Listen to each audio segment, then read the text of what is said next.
dari abad kedua, saya mau kasih tunjuk dulu ya. Permisi. Nah, ini Pak.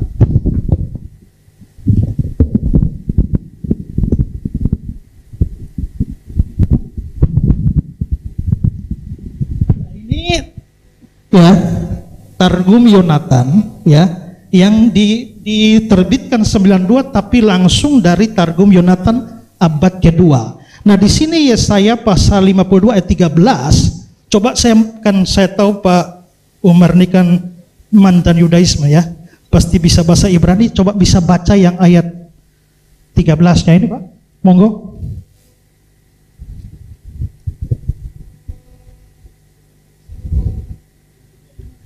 Yang ayat 13 ya Pak. Ini loh, Yesaya 52 ini ayat 13, coba tolong dibaca Pak dalam bahasa Ibrani ya. Nah, saya minta Bapak baca. Nah, gini dong. Anda bisa baca apa tidak? Nah, saya hanya minta baca untuk menunjukkan bahwa dari Targum Yonatan abad yang kedua ini memang dia mengacu kepada Israel atau bukan? Nah, kalau begitu coba baca. Apakah dia ngomong tentang Israel? Baca ya? Saya nggak bisa baca. Saya hanya minta coba baca. Coba baca. Ya, kan Anda ahlinya. Maka sekarang saya bilang, atau Pak Dondi bisa baca? Enggak, saya nggak bisa baca. Nggak bisa. Bapak nggak bisa juga. Atau ada yang mualaf yang bisa baca? Loh, enggak gini loh. Nah, sebentar. Oke, kalau tidak bisa baca, Pak ya, tolong difoto cari orang yang bisa baca. Ya, tapi oke, sekarang begini loh. Bukan masalah baca. Anda nggak boleh playing victim yang saya Nah, minta. Kayak gini loh Pak. Tahan dulu, silakan tahan dulu. Ini kata apa? Pak bisa baca ini kata apa? Bapak baca. Nah, saya tahu. Enggak, Bapak bisa baca enggak? Saya tahu kata ini kata. Coba Anda baca coba. Bapak baca. Coba. Loh, Anda kok ngetes saya? Saya tahu, Pak. Iya. Saya hanya minta Anda tolong coba Anda baca ini loh. Loh, Ini Anda baca apa? lah. Baik. Kan untuk Anda yang nyodorkan data loh. Silakan untuk Pak Esra. Anda yang nyodorkan data kok saya suruh baca. Jadi Anda nggak bisa baca, nggak mau baca, nggak bisa terserah baca Anda. kan? Ya. Makanya gini Bapak. Ya. Anda jangan gini. Bang loh. Umar, Yang saya minta ketika tahan Anda menjelaskan konsep yang Anda mengambil dari Yehonatan, Anda nggak boleh mengambil referensi dari Kristen. Yahudi Mesanik Kristen bukan? Ini bukan Kristen Pak. Bang Umar, tahan dulu. Sama halnya. Ini Targum Yahudi bukan Kristen. Tunjukkan di mana Yehonatan mengimani Yesus Bang Umar, Kristus. tahan dulu. Baik, kalau begitu tidak ada lagi yang menghalangi Ibu Lianawati ini untuk mengucapkan 2 kalimat syahadat ya Bu ya. Ibu sudah pernah mendengarkan 2 kalimat syahadat? Sudah paham artinya Bu? Ibu Lianawati sudah mengakui dan menerima bahwa Allah adalah satu-satunya Tuhan yang layak disembah? Sudah? Dan Ibu sudah mengakui bahwa Nabi Muhammad SAW adalah hamba dan utusan Allah? Alhamdulillah. Baik, ikuti kata-kata saya Bu ya. Asyhadu alla ilaha illallah wa asyhadu anna Muhammadan Rasulullah. Aku bersaksi tiada Tuhan yang layak disembah selain Allah, dan aku bersaksi Nabi Muhammad adalah utusan Allah. Allahu Akbar. Allahu Akbar. Assalamualaikum warahmatullahi wabarakatuh. Berjumpa lagi dengan Jadid HMC ya, channel yang mengedukasi dan menghibur. Bersama kita ketahui teman-teman, kemarin baru saja berlangsung ya debat antara Pendeta Budi Asali bersama Pendeta Esra Soru menghadapi Kohdonditan dan juga Umar ya, atau dulu yang lebih dikenal dengan nama Valen ya. Jadi 2 lawan 2, dan debat tersebut berlangsung dengan sangat luar biasa. Dan ada beberapa kejadian cukup unik. Ya, ada beberapa kejadian cukup unik dan saya rasa teman-teman juga sudah tahu atau sudah nonton. Dan saya akan memberikan tanggapan perihal hal tersebut ya. Jadi salah satu keunikan adalah saat Pendeta Esra Soru. Ya, Pendeta Esra Soru mempertanyakan dan juga meminta kepada Umar atau Bang Valen untuk membaca ya membaca Ibrani yang ada di Targum Yonatan.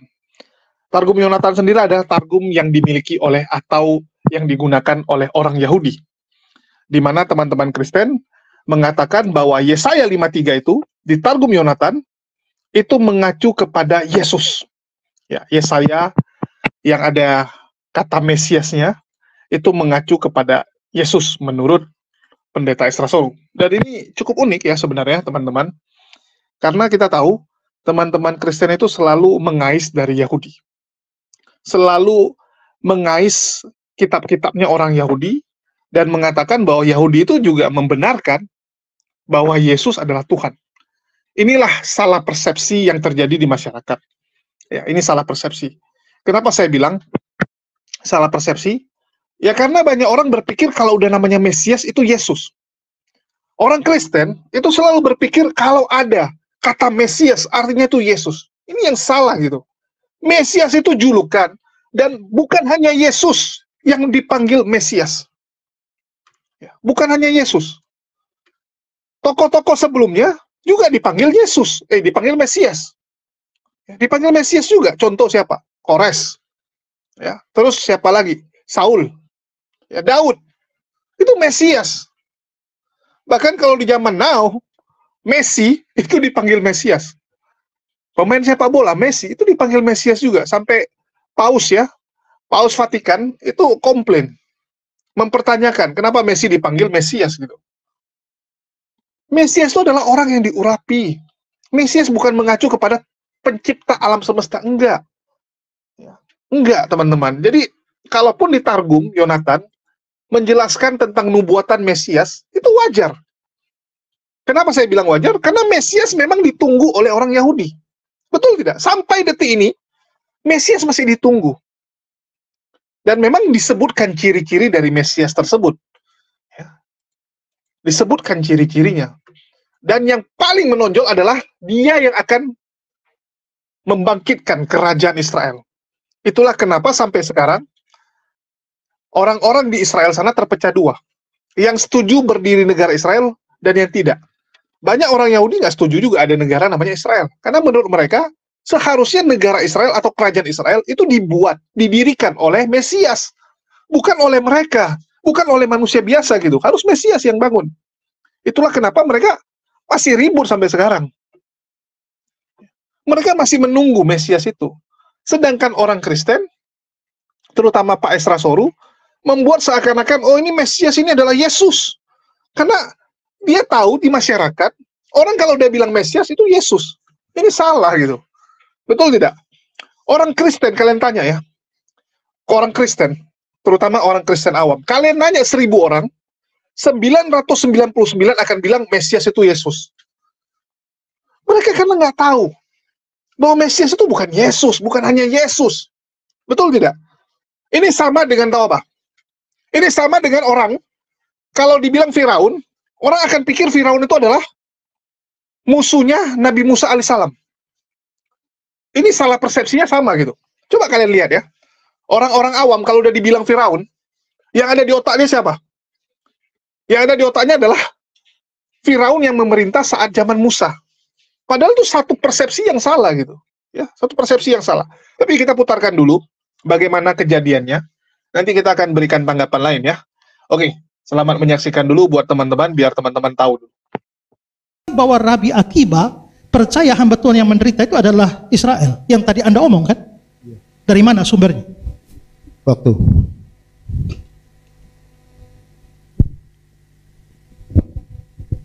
Oke, ini saya kasih contoh. Ini answering deism.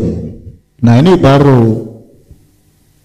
Nggak seperti Anda mengambil satu referensi yang bukan otoritas Rabbinical Judaism. Anda menarasikan Yahudi Mesianik, tetapi Yahudi Mesianik itu mengambil contoh misal Targum Yonatan, banyak ya kan. Saya kasih satu contoh. Ada satu organisasi terbesar, Jew for Jesus. Jangankan Targum Yonatan, Sohar pun dirubah sama mereka. Jadi mohon maaf, kalau mau ilmiah dan akademis, usahakan mengambil referensi dari internal Judaism, jangan memakai narasi dari Yahudi Mesianik.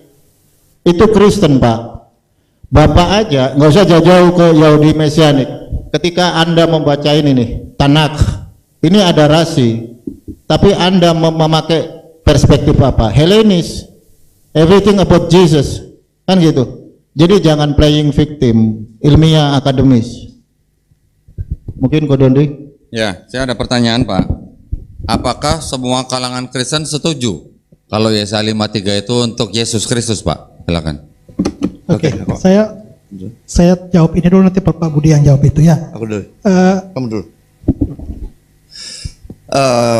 Semua kalangan Kristen menurut saya percaya bahwa Yesaya 53 nubuat menuju pada Kristus ya. Dan kalau dikatakan itu baru data, ini juga data. Kalian mau percaya itu data dan ini bukan. Kami sebaliknya. Kalian percaya ini data, kalian punya kalian bukan. Jadi kalau itu dari Yudaisme, sudah barang tentu mereka tidak percaya. Jadi bagi saya itu bukan data. Bagi kami ini data. Dan lalu bagaimana ayat 4 sampai 10 tadi saya bahas itu jawabannya apa? Oke, sebelum itu, jadi sekali lagi Pak Umar, ini Anda tidak bisa bedakan siapa menulis dan apa yang dikutip. Kalau Anda mau menunjukkan ini salah, Anda harus buktikan bahwa yang dikutip oleh Yahudi Kristen itu bukan pandangan Yahudi, yang non-mesianik. Nah, di situ ada banyak ya. Sekarang saya ada bawa di sini nih ya, Targum Yonatan ya, yang dari abad kedua. Saya mau kasih tunjuk dulu ya. Permisi. Nah, ini Pak.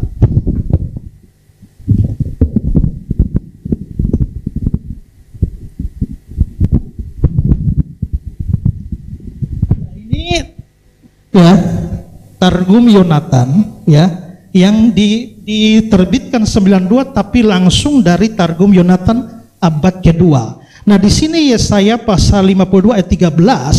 Coba saya tahu Pak Umar ini kan mantan Yudaisme ya, pasti bisa bahasa Ibrani. Coba bisa baca yang ayat 13-nya ini Pak, monggo.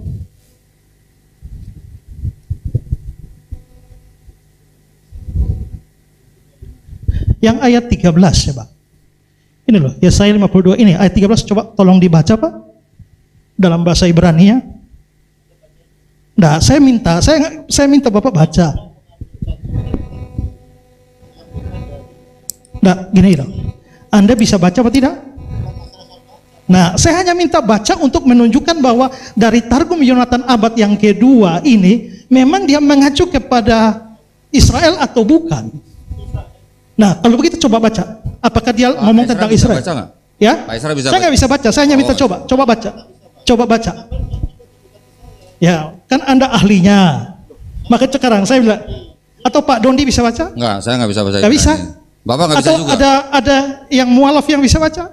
Loh, enggak gini loh. Nah, sebentar. Oke, kalau tidak bisa baca, Pak ya, tolong difoto, cari orang yang bisa baca. Ya, tapi oke, sekarang begini loh. Bukan masalah baca. Anda nggak boleh playing victim yang saya Nah, minta. Kayak gini loh Pak. Tahan dulu, silakan tahan dulu. Ini kata apa? Pak bisa baca ini kata apa? Bapak baca. Nah, saya tahu. Enggak, Bapak bisa baca enggak? Saya tahu kata ini kata. Coba Anda baca coba. Bapak baca, coba. Loh, Anda kok ngetes saya? Saya tahu, Pak. Iya. Saya hanya minta Anda tolong coba Anda baca ini loh. Loh, Ini Anda kata baca. apa? Baik. Kan Untuk Anda yang nyeburkan daripada ini, data loh. silakan untuk Pak Esra Anda yang kembali nyeburkan data kok saya untuk suruh duduk. Jadi Anda nggak bisa baca, nggak mau baca, kan nggak bisa terserah baca, Anda. kan? Ya. Makanya gini Bapak. Oke. Ya. Anda jangan gini Bang loh. Umar, Yang mohon saya maaf. minta Bang Umar, ketika tahan Anda menjelaskan konsep yang Anda mengambil dari Yehonatan, Anda nggak boleh mengambil referensi dari Kristen. Yahudi Mesianik Bang Kristen Umar. bukan? Ini bukan Kristen, Pak. Bang Umar, Loh, tahan dulu. sama Mohon halnya. maaf. Ini Targum Yahudi bukan Kristen. Tunjukkan di mana Yehonatan mengimani Yesus Bang Umar, Kristus. tahan dulu. Silakan untuk Pak Esra Salah menjelaskan. Begini loh. Ini kan Anda mau menunjukkan bahwa semua sebelum rasi itu Israel. Saya bawa dokumen abad Loh, ini kedua. dokumen Pak, ini juga dokumen ini. Di sini ada semua lengkap. Ya, Yang sekarang- Anda Bang Umar, tahan narasikan itu dari kekristenan. Kalau Bukan. Tahan dulu, Ini tahan dulu. Targum Mohon Yahudi. maaf Pak, ditahan dulu sebentar. Tuh, stop, Ya. stop. Supaya kita bisa lebih Gini detail lah. lagi. Kita rugi waktu-waktu Nah, kita yang jalan. dia nggak berani baca. Jelas di situ ada kata Mesias di situ. Oke, nggak Jadi apa-apa, nggak apa-apa. Oke. Targum Yonatan Sebentar. Tahan dulu, itu tahan dulu, langsung mengarahkan hamba Tuhan yang menderita. Stop. Di situ Mesias. Stop. Anda nggak berani baca. Jangan ngomong. loh, huruf Tahan dulu Bang, tahan dulu. Nanti yang jalan tuh. Jangan ngomong. Iya, Bang. Jangan ngomong dulu. Oke. Udah belum, Pak? Sudah. Ya, jadi sayang sekali kalau Anda tidak mau baca. Ya, nanti tolong yang mualaf itu yang pintar bahasa coba baca. Ya. Nah, tapi ya jelas di sini ini bukan sumber Kristen, ini Targum abad kedua, Targum Yonatan, dan menerjemahkan di sana Yesaya 52 ayat 13. Langsung ada kata Masiha di sana, dan itu merujuk bahwa dia percaya hamba Tuhan yang menderita itu Mesias, bukan Israel seperti yang Bapak omong bahwa sebelum rasi semua Israel. Iya, teman-teman sudah dengar ya. Jadi terjadi satu hal yang kurang bagus, di mana ada kejadian lucu. Pendeta Esra Soru, dia sendiri nggak bisa baca, tapi dia suruh orang baca. Ini konyol gitu ya. Dia sendiri nggak bisa baca, dia suruh orang baca juga. Dan memaksakan orang lain untuk baca. Hak orang dong mau baca atau tidak. Betul tidak? Ya. Terus bagi teman-teman muslim yang bilang, aduh sayang, kenapa yang diajak Umar, harusnya yang diajak Bang Zuma dan yang lain gitu. Sekali lagi ya teman-teman, Umar atau Bang Valen itu sudah berusaha yang terbaik. Dan kalian harus bisa membedakan. Di situ emosi bermain. Namanya debat itu secara langsung kalau ketemu, itu beda dengan secara online. Beda teman-teman. Feelingnya, perasaannya itu beda. Banyak hal ya, yang sebelumnya kalian ingat begitu debat, kadang-kadang ngeblank. Kan kalian juga pernah alami itu kan? Misalnya kalian punya rencana nih, nanti saya kalau ketemu sama teman saya atau ketemu klien, ketemu dengan ini, saya akan ngomong begini-begini. Begitu ketemu, lupa. Lupa. Ya sama, saat debat juga terjadi hal seperti itu. Umar sudah berusaha yang terbaik, dan memang untuk kontrol emosi, kita harus akui Esra Soru lebih baik. Untuk mempermainkan emosi. Kalau kita bicara penguasaan diri ya, ya kita juga nggak tahu kan, Umar mungkin lagi datang dengan kondisi ya, ada masalah atau apa gitu, tapi dia sudah berusaha yang terbaik. Dan saya rasa apa yang disampaikan Umar sangat jelas, di mana Esra Soru juga banyak tidak menjawab. Banyak sekali tidak menjawab pertanyaan-pertanyaan yang dilontarkan. Dan paling penting poinnya, kalau memang menurut Esra Soru, Targum Yonatan, itu berbicara tentang Mesias adalah Yesus, mengapa orang Yahudi nggak percaya Yesus? Coba tanya, orang Yahudi percaya nggak dengan Yesus? Enggak. Ya, nggak pernah percaya mereka dengan Yesus. Yesus cuma dianggap manusia yang nggak jelas. Ya, dianggap sebagai, oh itu Tuhannya orang Kristen, kami nggak peduli. Atau yang ketiga, dia cuma rabi biasa. Itu pendapat orang Yahudi. Jadi jangan dikais-kais lagi gitu. Nah, inilah saya bilang di awal tadi ya, ada persepsi yang salah di benak teman-teman kita Kristen. Teman-teman Kristen kita selalu berpikir Mesias itu Yesus. No, Mesias itu bukan Yesus. Ini sama dengan Firaun. Ya, Firaun itu bukan nama orang. Firaun itu tidak mengacu hanya kepada Ramses II yang mengejar Nabi Musa alaihissalam. Betul tidak?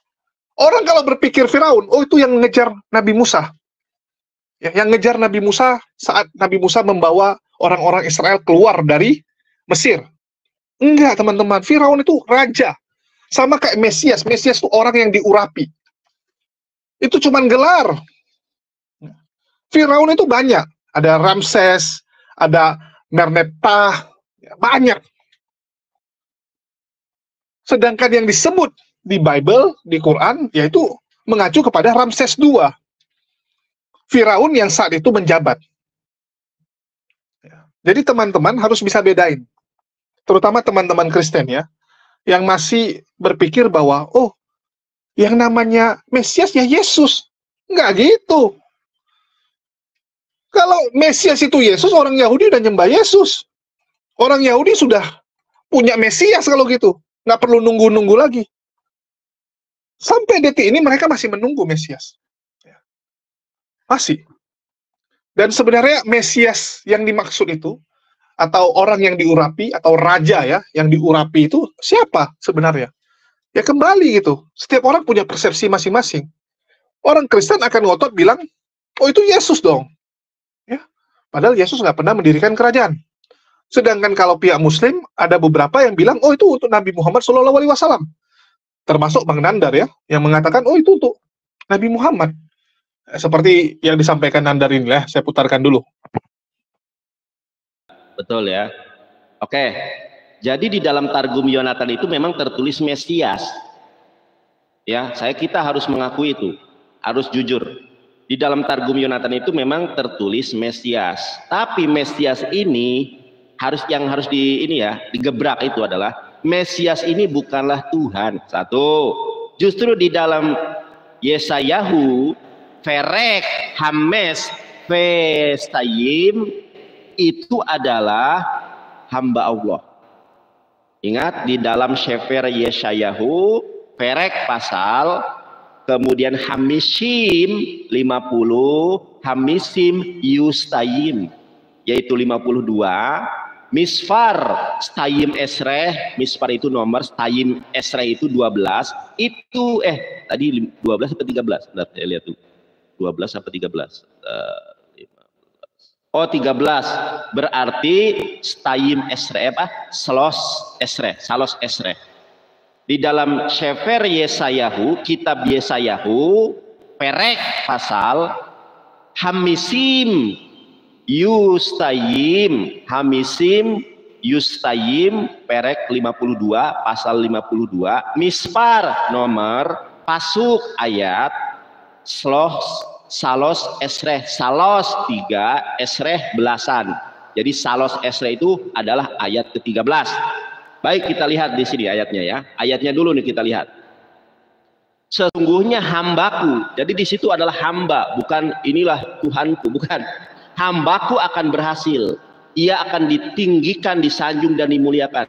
Memang ada kata Mesias di dalam Targum Yonatan, tapi Mesias di sini bukan mengacu kepada Yesus, tapi mengacu kepada Nabi Muhammad SAW. Yesaya 52:13 ini mengacu kepada Nabi Muhammad SAW.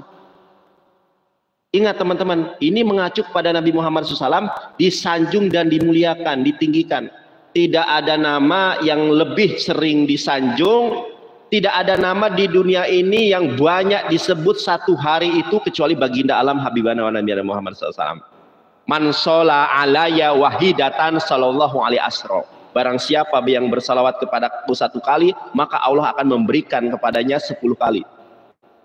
Kita bersalawat kepada Nabi Muhammad itu ibadah, dan Nabi Muhammad adalah nama yang paling disebut. Jadi kalau saya ditanya gitu, ini siapa Mesias ini? Mesias itu kepada Nabi Muhammad. Loh, kok Nabi Muhammad? Memang Anda tahu Mesias itu apa artinya? Yang diurapi bukan hanya Yesus. Yang diurapi Daud diurapi, ya kan? Kemudian Kores diurapi, dan banyak imam-imam, para nabi yang diurapi. Para nabi diurapi. Bahkan bukan hanya para nabi, anti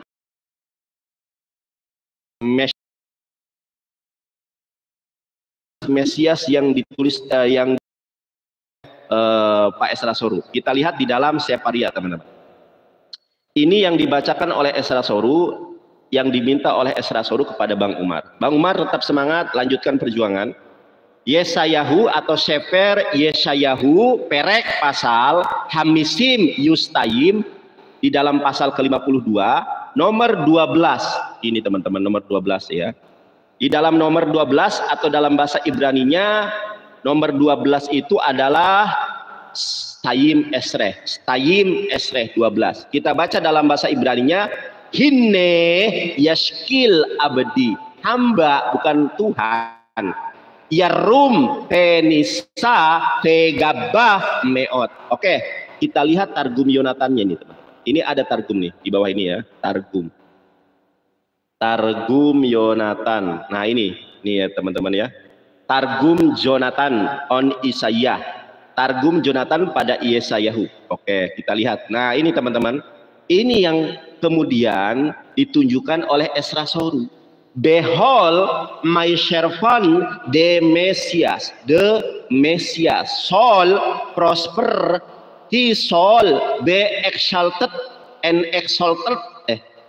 He shall be exalted and exalted, and he shall be very strong. Wih, jadi memang ini adalah Mesias. Cuma kalau mereka memaksa itu Mesias kepada Yesus, sejak kapan Yesus berhasil? Mesias ini mengacu kepada baginda alam Habibana wa Nabiyana Muhammad. Karena Mesias itu artinya yang diurapi, yang menerima firman Tuhan. Ya. Itulah definisi Mesias. Mesias itu bukan hanya Yesus. Jadi kalau saya disuruh baca, saya bacakan Ezra Soru. Kalau Anda menyuruh saya bacakan Ibrani, bisa baca. Yunani bisa baca. Aramaik sekarang saya lagi belajar, guys. Mohon doakan ya teman-teman ya. Ya, ini saya lagi belajar bahasa Yesus, buku belajar bahasa Aramaik. Yang nulis langsung guru saya, moreh saya, namanya Sapri Saleh. Teman-teman yang berminat bisa japri saya untuk order buku ini. Bukan langsung ke saya, nanti ke tangan moreh saya, yaitu moreh Sapri Saleh. Ya, jadi saya berterima kasih kepada moreh Sapri Saleh yang sudah mengajari saya baca Ibrani, mengajari saya baca Yunani, mengajari saya bahasa Aramaik. Ini bukan untuk jago-jagoan, bukan. Untuk hebat-hebatan, bukan. Tetapi untuk al-islamu ya'lu wa la yu'la alai. Jadi Yesaya 52 nomor 13 itu bukan mengacu kepada Yesus, tapi mengacu kepada baginda alam Habibana wa Nabiyana Muhammad SAW. Nabi Muhammad itu pernah tidak dikenali. Ketika dia di Taif, dilempari mukanya oleh orang-orang kafir di Taif. Mukanya sudah tidak lagi dikenali di ayat ke-14-nya. Di ayat ke-14-nya Nabi Muhammad tidak dikenali lagi. Menderita beliau untuk penegakan agama Islam. Oke, kita baca ya teman-teman kalau nggak percaya. Kita lihat di dalam Yesaya 52:13, sesungguhnya hambaku akan berhasil. Siapa hambanya di sini yang berhasil? Siapa Mesias ini yang berhasil? Yaitu baginda alam Habibana wa Nabiyana Muhammad SAW. Di mana ayat Qur'annya evangelis? Quran surat Al-Maidah ayat ketiga. Al-yauma akmaltu lakum dinakum. Pada hari ini telah kusempurnakan agama bagimu. Wah, kalau saya debat sama Ezra Soru, siapa Mesias itu evangelis? Nabi Muhammad. Dalam Targum Yonatan siapa? Nabi Muhammad. Loh, emang Nabi Muhammad Mesias? Emang Mesias itu apa artinya? Yang diurapi, yang menerima berkat kasih karunia Tuhan, yang menerima apa? Yang menerima wahyu Tuhan. Nabi Muhammad emang menerima wahyu Tuhan. Surat An-Najm ayat. Nanda hasil tidak. Orang Yesus terbengkalai, Yesus terpulai matinya, sedangkan hamba Tuhan yang dimaksud oleh Nabi Yesaya, bahkan di dalam Yesaya 42 itu adalah baginda Nabi Muhammad SAW. Dia tidak akan patah terpulai. Nabi Muhammad tidak patah terpulai. Yesus patah di tiang salib menurut keyakinan umat Kristen. Ya kan? Nabi Muhammad berhasil, Islam sampai sempurna. Abu Bakar radhiyallahu anhu menangis ketika Quran surat Al-Maidah ayat ketiga turun. Bambang Nursena murtadin turun. Bambang Nursena murtadin ya bang, bukan, ya bang, bukan. Bambang Nursena bukan murtadin. Waduh, muter-muter guys. Bambang Nursena bukan murtadin. Waduh, muter-muter guys. Coba. Aduh, muter-muter. Si Bambang Nursena itu cuma pemandu wisata. Mana berani debat? Saya berani berdebat dengan Bambang Nursena. Tatap muka, orang bacaan Ibraninya saja lebih baik dari saya. Bambang Nursena itu pemandu wisata, bukan debater. Bahkan Ibu Rita Wahyu, baru Ibu Rita Wahyu itu bagus, bacaannya lebih bagus daripada saya, ilmu Ibraninya lebih bagus, orang dia sekolah di Israel. Kalau Bambang Nursena kan sama gelarnya sama saya, sarjana hukum. Coba aja cari biografinya. Iya, itulah pandangan kalau dari pihak Muslim ya. Contohnya Bang Nandar yang mengatakan lebih pantas kepada Nabi Muhammad SAW. Karena memang ada beberapa ciri ya, contoh jadi raja, ya. Terus kedua akan mengalami siksaan gitu kan. Nabi Muhammad dulu mengalami siksaan. Saat masih di Mekah mengalami siksaan, baru hijrah. Ya, memimpin sama seperti Musa gitu kan. Mesias itu akan seperti Musa, memimpin. Artinya apa? Selain sebagai pemimpin tertinggi dalam iman, dia pemimpin tertinggi dalam pemerintahan. Ya, pemerintahan dan iman. Siapa itu? Nabi Muhammad. Kalau menurut Bang Nandar ya, dan sebagian teman-teman Muslim lainnya. Kalau kalian nanya kepada saya, kalau saya sih nggak peduli gitu. Ya, saya nggak pernah peduli dengan siapa Mesias itu gitu. Karena menurut saya nggak ada poinnya gitu. Nggak ada poinnya bagi saya. Karena perintah dari Allah kepada saya jelas gitu. Apa perintah Allah? Ya, kita tahu. Ya, rukun iman, rukun Islam. Udah lakukan itu. Perbanyak pahala.